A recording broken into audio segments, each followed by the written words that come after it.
disciples of Jesus look to the future. Listen to me, vision without action is merely a dream. Action without vision is a waste of time, and vision with action can change the whole world. He will speak to you. The question is, are you listening? Welcome back. Let's dive into the soul. Yes, excited. To set up this I conversation, got some soul power. Come on, Bree. hey, singing preacher, let's bring it back. I'm just doing a little Remember the Titans there.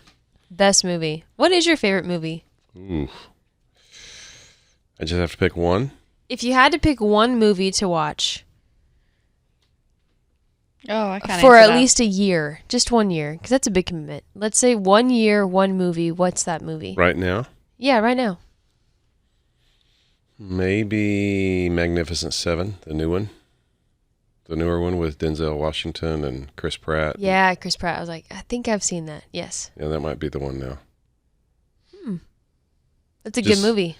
I like movies that have a good plot and where all the characters really embrace their role. Even D'Inferno, I think's how you say his name, on Special Victims, you know, that detective. Vincent D'Onofrio. Yes, Vincent, say his last name again?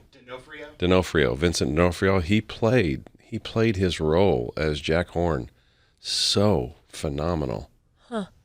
And anyway, that's stuff like that is what captures me. So I'm not a big movie person, so you're asking the wrong. You're really that's not. right. You No. fall asleep. I don't fall asleep, but I zone out. I'm like, what's happening? Or I'll get up and do something else. I'll start cleaning, and Jeremy's like, sit down, we're watching a movie. It's like, there's so much to be done. So I'm not a good person to watch a movie with. Do you struggle with resting? Yes. Okay, well, I would say my original favorite movie, is how I'll answer this question, is actually Remember the Titans. It's one of the first movies that I ever felt like was one of my favorites. It's a great movie. But since then, I've had many. So, See, that's a favorite for me because I lived through that. So when I was watching that, I was thinking, Yeah, that's right. I lived this. I mean, it was shot about a school in Virginia, but the same thing happened at my school in Illinois. And I thought, goodness, they're doing such a good job capturing this stuff. And that's why I was drawn to it. And the music. Good music, to me, makes the movie good. yeah. So, Yeah, good cause makes a movie good for me. I like the message of a yeah. movie. But, okay, so Soul. diving into the soul, the reason this kind of actually sets us up perfectly, well, I want to talk about markers of soul health. And I think one of the markers is enjoying life, like not taking life too seriously and actually watching a movie. There are Christians that don't believe in watching TV, which I think we should unpack that. So what are the markers of being healthy in your soul? How do you know that you're hitting those markers? Because there's an aspect of enjoying life and there's an aspect of doing the hard work when hard things happen in life. I've heard mentors go so far as to tell mentees to stop reading self-help books because they didn't need any more self-help. But then I've heard the opposite to be true from people who are like mentors to me. Say, why would you waste your time watching shows and watching, movies, read a book, and go to bed? It's like, okay, there has to be a balance here where we're not taking life too seriously and enjoying it. And I think it's important for your soul to an extent. So, who wants to jump in? What are some markers for having a healthy soul? So in line with entertainment, which is what you're mentioning. So for me, being a minister, a teacher of the word, a leader of, I don't know how many we have on staff now. I don't know how many there's 60, More than we did 80, before. 100 anyway. So, and of the size of the corporation now, there are a lot of things that can scramble my brain. So wanting to lead effectively, wanting to do well with finances because it's the Lord's money, all the things that I can get caught up in as a minister, as a local church pastor and the pastor of a family of churches. There's so many things that can scatter my brain and cause me to get on the borderline of anxiety. That sometimes for me, so if I go to the Word, or not if, when I go to the Word, it always helps. When I go to worship, it always helps. But sometimes it kind of, because my life is the Word and worship, Yeah. sometimes it just brings up more things that at the microphone. No worries. It brings up more things kind of that are tied to the things that I'm processing as a minister. And so, for someone that works in a position where sitting down and reading the Bible can be a reboot for their soul, to me, sometimes that's not a reboot, and I hope this doesn't sound like sacrilege, but for me, sometimes that is not a reboot, because as I'm reading, it's gonna bring up stuff that I'm praying about. It's gonna show me stuff about what I'm gonna teach. And so if I go home in the evening and I try to reboot my soul by just sitting down and reading Scripture, which I do sometimes, quite often what that can end up doing is taking me then from my recliner back into my study because of something that I read that I want to tie into the message, and then I'm working again. Right. And so I don't know how other people disconnect, but sometimes the best way for me to disconnect is to watch a crime drama that doesn't have immorality, that doesn't have bad language, things that are going to quench the spirit, and just to try to focus on trying to figure out, okay, they're writing the script on this. They're going to be running things through to make you think it's this person or that person, and just trying to figure it out. Reading body language, watching the characters playing their role, watching for the hints and the clues that come along through the whatever it is, the 50-minute, hour-long crime drama, and try to figure out, is that a red herring or is that a part of the plot? And that, for me, will kind of be a reboot for my soul. So quite often what your mother and I will do is we will, once everything's done, we've talked everything through, quite often we'll pop on a series that we're watching. And once again, it's got to meet our qualifications. We're not going to defile ourselves by what we watch. And then that's what allows me to disconnect, to not find rest for my soul because I'm still working. But it's a pleasurable thing to try to figure out who committed the crime and why they do it. And so anyway, did that answer your question? It does. And I would love to hear what your rhythm is, Tara. What is your balance in soul health? And I thank you for saying what you said, because we're going to come back to it, the whole work-life balance. But Tara, want to talk to us about your soul strength? Yeah, soul strength. I feel like recently, more so than markers of things that I should do, I guess it can tie in as well, but more so like getting a good gauge on my mind. And, you've taught us through this series about the soul being so much focused on the mind. And so for me recently, yes, doing things to reboot me and, bring joy to my life, but a lot of it has been thinking about what I'm thinking about, and like being very conscious of not letting my mind spiral in a way that it shouldn't, but focus on things that are good and healthy and right thought patterns and on the Word of God. And so for me, being healthy in my soul, that has been a major focus for me, at least over the last year and a half, of like, okay, if I want to be healthy, spirit, soul, body, in terms of my mind, I really need to think, okay, where did that thought come from? Diagnose the thought. Is that a thought that comes from the Lord? If it's not, then what does the Word of God say about that? And then I have a choice to make of like, okay, do I believe the Word of God and walk in the Word of God? Or do I stay in that negative mindset, which allows my body and the rest of me to spiral downwards, which ultimately takes me out of health within my soul?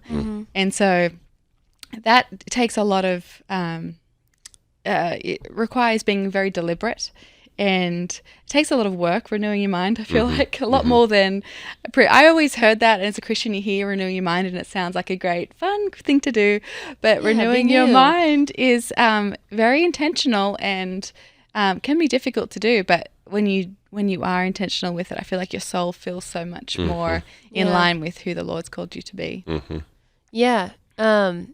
So this question, I forgot to mention, this question did come in from someone who is kind of exploring all of these concepts with us and said, okay, when I look at spiritual health, I can find spiritual markers. I know I'm growing in my spirit when, worship is more pleasurable and rejuvenating, when scripture is a priority and a joy of their heart. They're falling in love with the Lord, essentially. And then physical health, they're either setting new boundaries and coming up with new rhythms, like walking and working out or going to the doctor, whatever that looks like for them.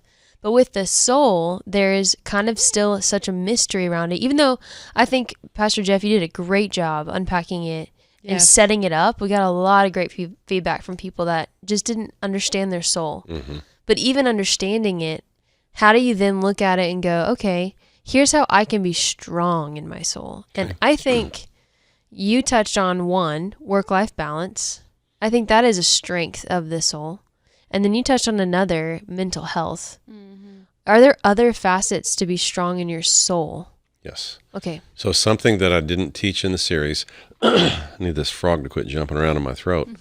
I didn't teach anything in the series out of 2 Corinthians 10 about strongholds. So one of the things that the Bible teaches is that there are thoughts that can build and connect to other thoughts in our mind, and they actually build a house.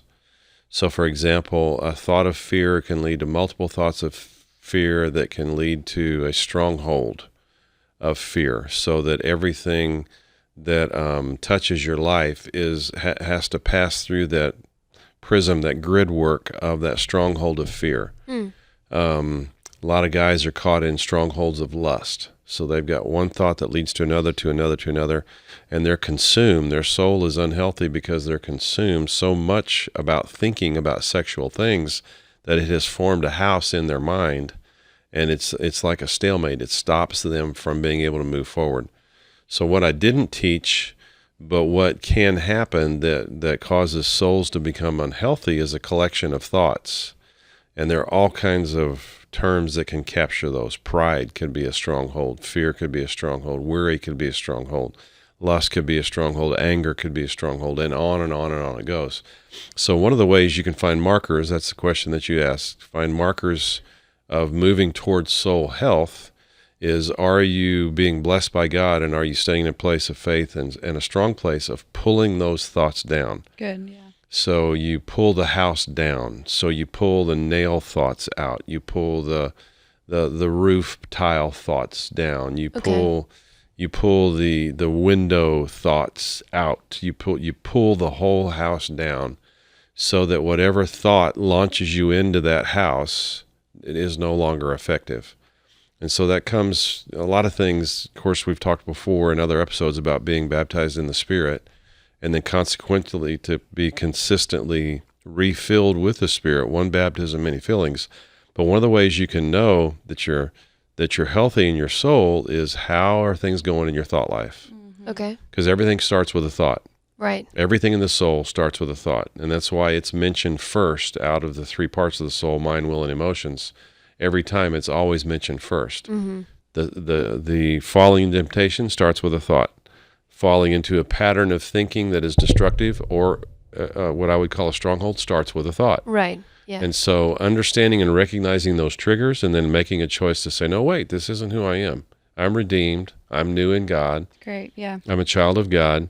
So, Lord, help me to undo this, because it's just causing me to be unhealthy, and causing me to be broken, and causing me to continue to fall into this pattern. And so once you recognize that, then you can submit every thought to Christ, which I didn't teach in the series either, but you submit every thought to Christ. So let's say the stronghold is fear. Okay. And then something happens. You're driving home from work, and a retread comes off of a semi in front of you, and there are retread pieces bouncing down the road. Yeah. And you swerve off the road, and you have an adrenaline burst, and your blood pressure and heart rate goes up, and then it immediately triggers all the thoughts of fear of death, fear of paralysis. That's, yeah. And all that hits. And so there's always going to be a trigger, or something in the natural realm that's going to trigger the soulish realm to go away from the Spirit. Right. And so you want to capture that and recognize that and say, wait a second,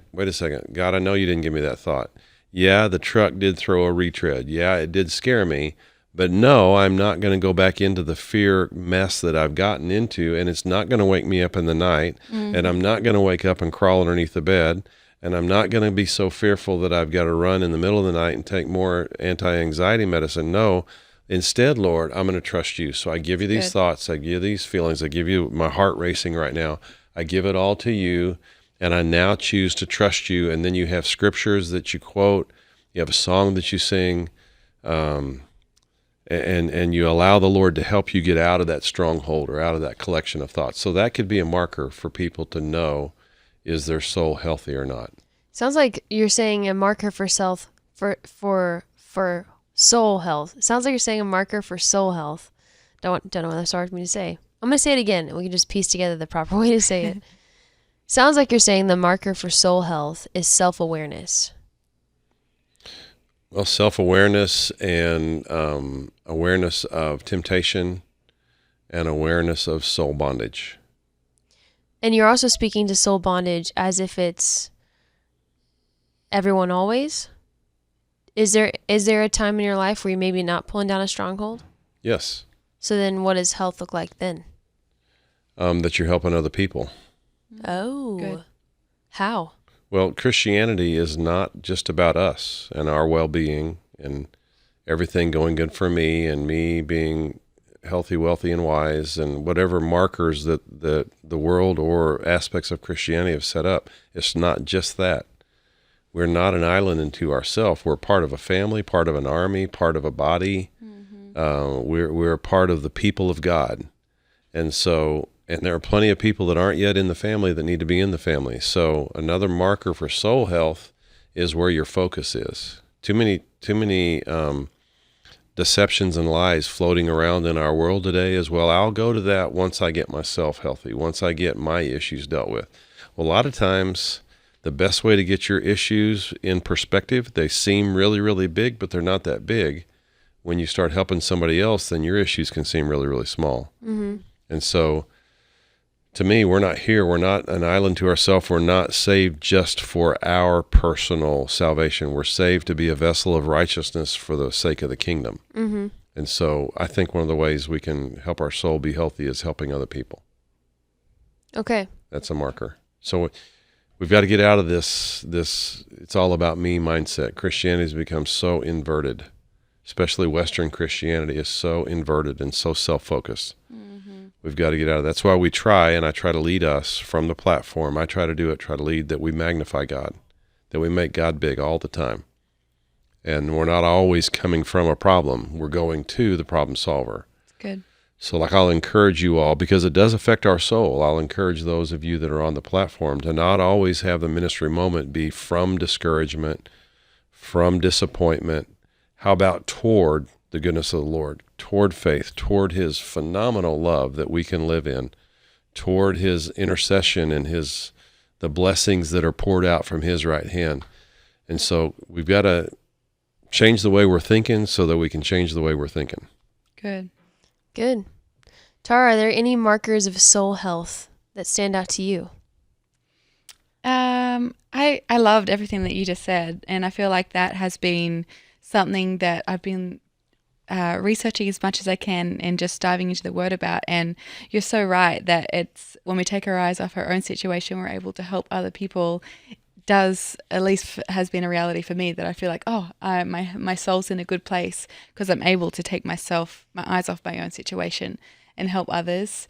But I think renewing your mind and getting past those strongholds is so important. And I think that's where a lot of Christians get stuck. And like I shared in a previous podcast, a recent surgery that I had, and through that, I feel like that physical element that took place triggered the soul element failing in the terms that I wasn't capturing the thoughts that took place following that. Right. And that enabled my mind to spiral. And I didn't realize I was spiraling because one thought, if you don't capture it, leads to the next, to the next, to the next. Mm-hmm. But realizing as Christians that every day we have an opportunity to grab those thoughts and make them obedient to Christ. Right.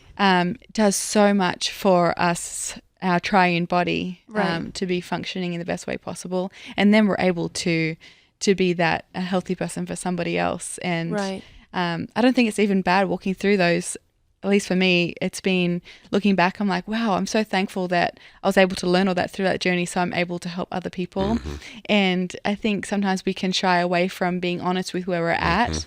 And that is, well, one, it's just I work in groups ministry, so I'm a little biased, but also I've seen this personally in my life when you Sure. surround yourself with other believers where you can be honest and say, hey, Yeah. I'm struggling here. And sometimes you can lean on their faith, or you ask them, hey, remind me of when God was faithful, because right now I'm feeling like I'm struggling to find my fitting here or my Right. footing here. And so you get to lean on their faith, and then next minute you're doing it for somebody else, which is a really cool thing. Yeah, I love that you said you talk in the circle with groups and you say specifically, I'm feeling or I'm thinking. Because it's kind of like when you have a little kid who's sick. If they don't come to their mom and say, or anybody, you don't have to be a little kid, but anyone who doesn't come to someone and say, my body hurts, my head hurts, my ear is throbbing, they won't know how to help you. Right. You have to be able to identify the actual, what are your symptoms? That's how we deal with sickness. And to deal with sickness in the world is to be human. Like there's always a virus going around. So if you'll follow me on that analogy, I think there's a virus going around that's affecting the soul of people. And you taught us this one time about strongholds. And if I don't do it justice, please fix it. But a stronghold is usually a hidden place, right? So you don't really realize that you have something working against your soul because it has embedded itself somewhere that you wouldn't expect to find it. I think right now, anxiety has worked its way into Christian culture, into the souls of humanity in our world right now. It's almost like a virus of the age, if you will. And people are either ignorant to the symptoms or obsessing over the symptoms. And we need to get strong. We need to deal with this sickness in our soul of anxiety. Can you talk to us about that? I know you faced it. I know you both have, because I've been fortunate enough to walk through life with you close enough and long enough to see you war through that. Can you speak to the person, Tara, I'm going to ask you if you don't mind going first. Can you speak to the person who doesn't know that they have anxiety and they're ignoring symptoms? Yeah. How to help them realize? And then we'll respond. And then I definitely have questions for you, Dad. Don't worry. So they don't realize. So oftentimes worry is in our head, but anxiety you feel in your body. And so for me, up until this last year and a half, to be honest, I couldn't really empathize with people who had anxiety because I'd never really experienced it in this intensity as I had in the last little while. So I just was like, oh, anxiety, just, pray about it and move on and like slap a verse on it and here we go.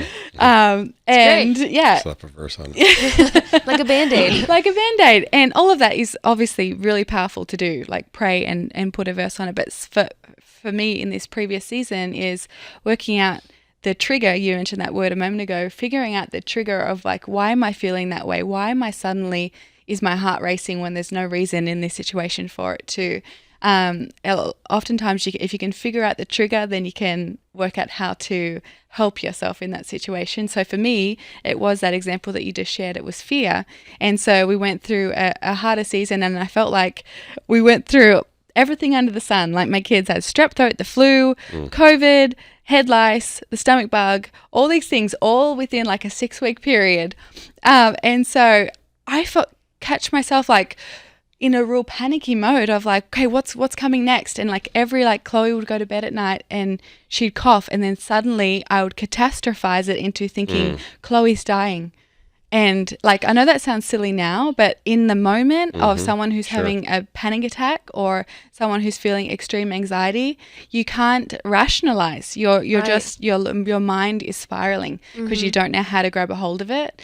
So first of all, working out, okay, what is that? What is that feeling? I'm feeling panic. Why am I feeling that? Okay. So in my situation, Chloe's coughing. She's not dying. She's just got a cough. So I need to slow my breath down using practical tools as well, like belly breathing is really helpful for a lot of people who are struggling with anxiety and don't know why, is just slow your breath down and ask yourself, okay, is this really, in this situation, is this really dangerous? No, it's not really dangerous. So I can calm myself down. Journaling is a really great tool that really helped me of like, whatever's going on in here, just get it out on paper. And don't be conservative with it. Just dump it out. God's big enough to handle everything that's in your That's mind. good. He can already hear it anyway. Right. God, I don't understand this. Da da da da da da da. Yeah. Really helps you to release that weight from your shoulders.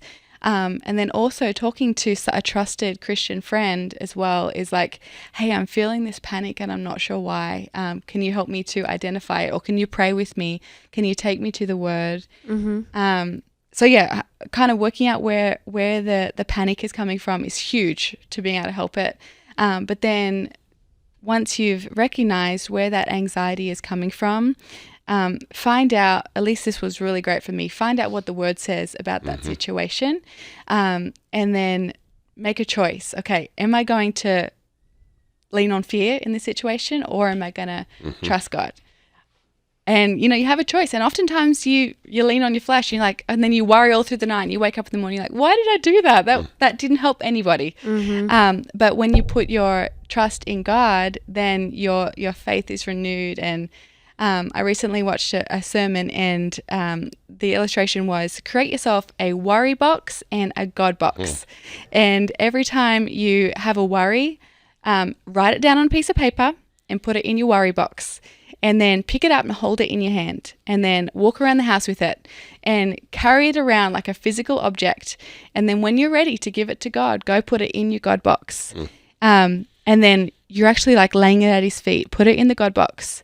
And then as soon as you decide, I feel that panic, I'm going to worry about it again, go and take it out of your God box, and you realize psychologically, I'm trying to take this out of God's hand. What am I doing? That's good. Go put it back in the God box and leave it at His feet. And then if you need to do the practical things like belly breathe and worship is a powerful thing. Sometimes it's a sacrifice too for that season when I was really struggling and I was having panic attacks. I was like, I don't want to give myself the luxury right now of just watching Netflix and chilling on Instagram. I was like, I need to be very intentional with my evenings now of like, that looks like worship and reading the Word, because I need to get up here healthy, and I can't just allow it to run rampant on its own, because it will. So That's good. Very good. That's I like the box thing. Yeah. That's practical. Yes. Yeah. And very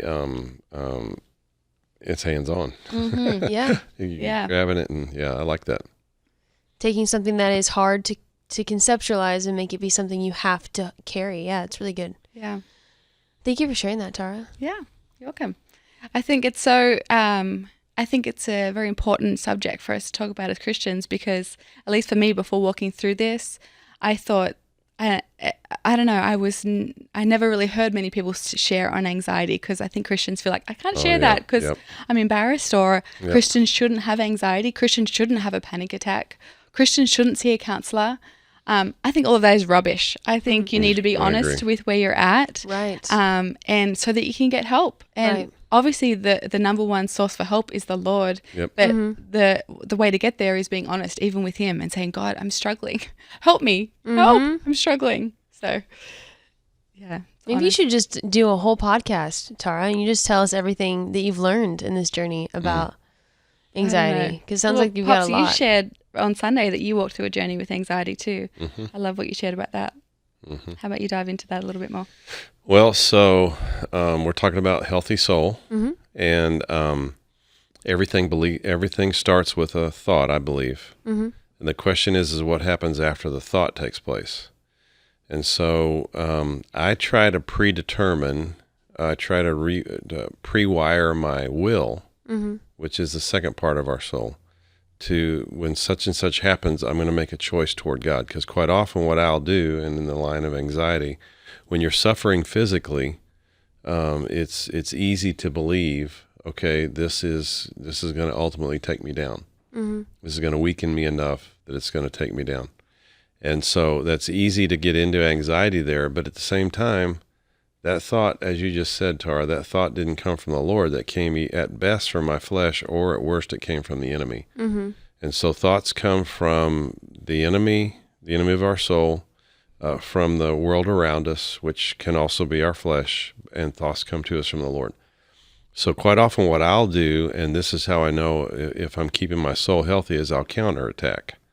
So I have things kind of in my spiritual back pocket that I will embrace and do and exercise, much the same as what you just mentioned with the worry box and the God box.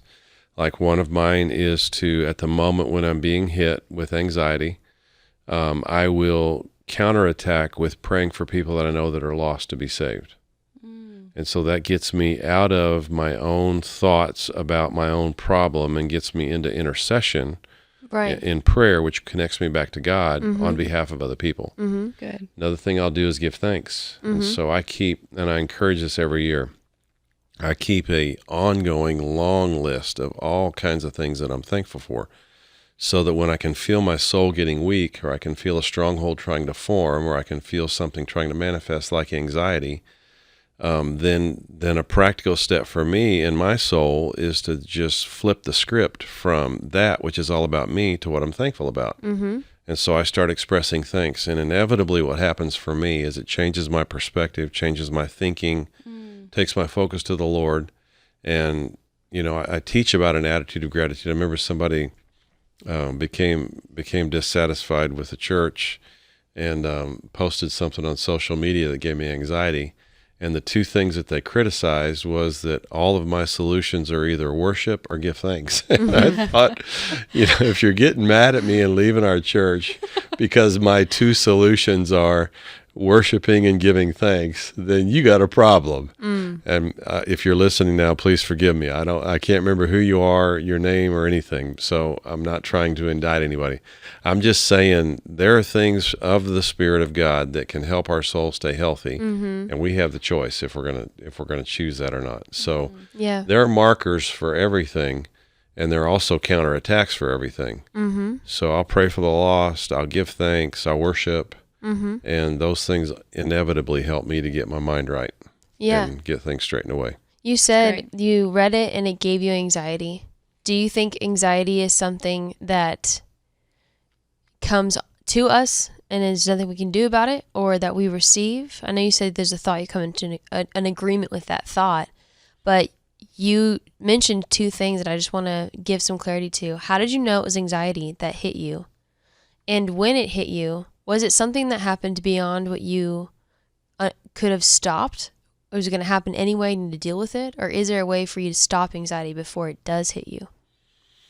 I don't know if you can stop it before it hits you. I know mine are almost always physically related with physical battles that I'm fighting, that I'm not going to surrender to. I'm going to continue to fight and stand in faith. And so inevitably when, for example, you such a good example of the roster of things that happen in that 6-week time period. Well, so having allergies can lead to sinus or respiratory infections, which can lead to swollen lymph glands. And so just the process. Okay, I know I've got a sinus infection because it's showing up without getting too graphic, but I know I've got a sinus infection. Symptoms. And so I know now it's trying to become a respiratory infection, but I'm going to go ahead and pray and believe, and I'm not going to stop preaching and singing. I'm not going to do anything that could help the respiratory infection to heal. I'm going to continue to stay in faith. And then all of a sudden, lymph glands in the armpit start hurting.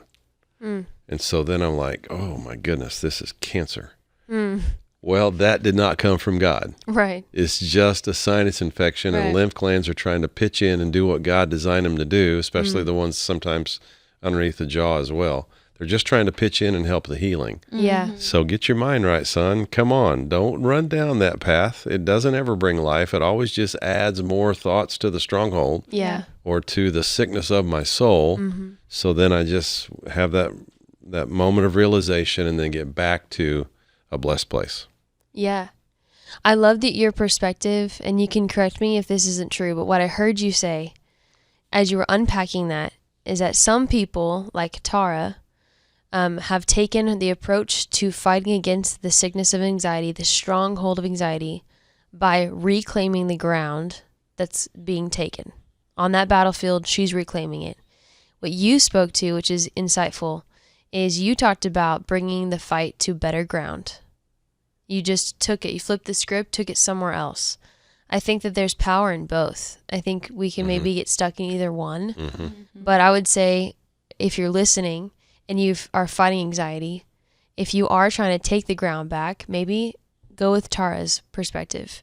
If it's not working, then go with Pastor Jeff's perspective and recognize that you can win, but maybe you need to get on better turf. I think about in basketball, whenever I loved the coaching breakdown you would give with our games. We'd sit down and go through the game and you give us a breakdown. And all these years later, it's funny how like the Holy Spirit will bring things back up. But I remember I would be trying to attack this opponent with the skill set I possessed. And you would be like, well, you can, or you can recognize that your opponent has this weakness and you can exploit that flaw. And you would flip the game, and the game would shift off of what I had to do to overcome versus what they had to do to overcome. It's like, I'm not going to worry about you being better at being the best. I'm going to worry about how I can beat you at your own game and flip the script. So thank you for that perspective. Thank you for that challenge. I think we lose sight of it because we get blinded by anxiety. I think any soul issue that we face has a blinding effect to it because it is in our mind, and our mind is processing and calling shots. So whether it's an emotional thing we feel or a will thing that we are processing, we have to make a decision in our mind. But I think if people could grab hold of these two ideas, and we might unpack it more in the future, fight that ground. Yeah. Sometimes, though, take them to new ground. Yeah, it's good. Bring the battle to a different place and see what God will do in that space. Good. Good insights. Good follow-up. Yeah. Recap. Thank you. You're capturing our thoughts and putting together an awesome combo there, a 1-2 punch. There it is.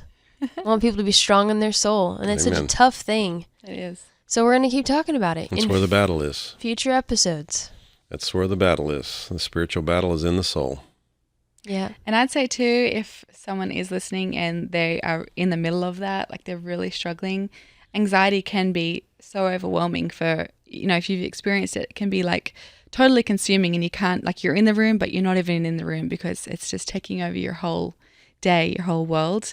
I just want to give you hope that that even though the enemy's probably saying to you right now that it's the end, and that's, you're not going to get out of this, you're going to be stuck in this cycle for forever, that's a lie. So that's start right. with that lie and replace that lie with truth. That's right. And so just know that the enemy is a liar. That is his character. And so recognize that lie first, and then say, I am going to get out of this.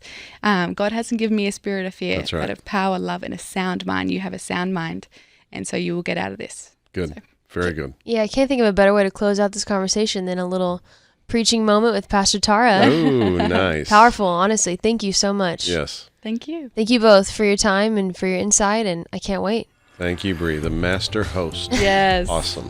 Learn from the greatest.